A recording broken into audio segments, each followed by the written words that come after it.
This time of year, warm days and cool nights produce the rich colors of fall that are just beginning to peak on the trees here in Aroostook County. The only clouds in the sky, dust clouds, a sure sign the annual potato harvest is well underway. A century-old tradition for the Kerstead family and Cloverleaf Farm.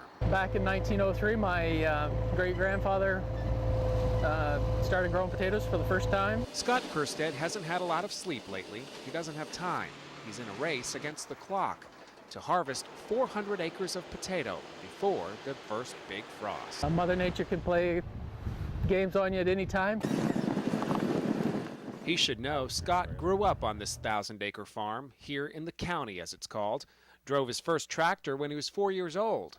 Even though he's busy all year round, autumn is definitely the time when the excitement and the tension builds. It's when the earth is turned and farmers like Scott get their first look at what's to come. This is a good crop. The fall harvest is changing. Just ask Clarence Murphy. He's been digging potatoes most of his life. And you were saying there was a time when a lot of this would have been done by hand?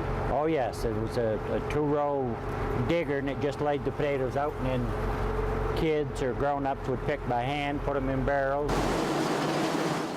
These days, machines do the hardest work. The sound of mechanical harvesters has replaced the pickers and the barrels that once lined the whole length of this field. We probably had 45 to 50 people. Now we do it with 10.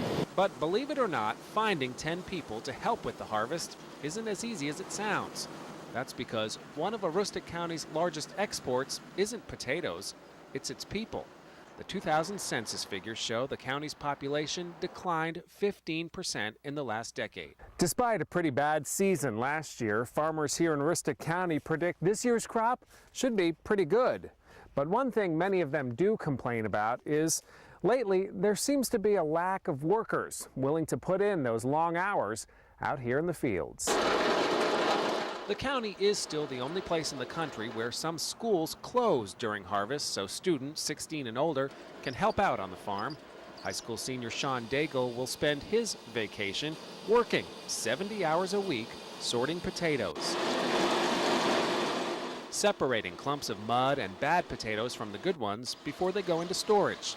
He's making $7.50 an hour and will go back to school with a check for about $1,500 and a whole new appreciation for the tough work of generations of farmers before him. Yeah, I definitely don't want to be a farmer when I grow up. I picked rocks a couple of years ago and I said I'd never do that again. Same's gonna go with this. Today, only about a third of the students out on break actually take part in the harvest.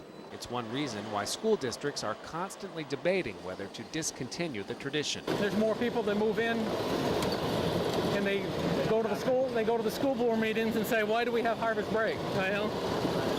Because they weren't brought up here and they don't know what the culture and everything that goes on up here.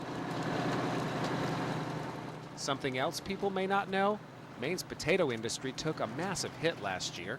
A low-carb craze swept the nation and caught a lot more than fat from nearly every farmer's budget. We had a lot of good potatoes you couldn't sell, you couldn't give them away.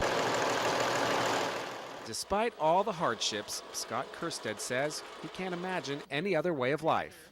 He's still not sure if his son, who's in college, will return to take over his family's 100-year-old farm. Scott says that's up to him. I've been successful at it. I've been unsuccessful at it. There's been good and bad years. The good obviously outweigh the bad because we're still here. And with any luck and a lot of hard work, Cloverleaf Farm will continue to harvest potatoes well into the next 100 years. Kevin Kelly reporting for News 8 WMTW.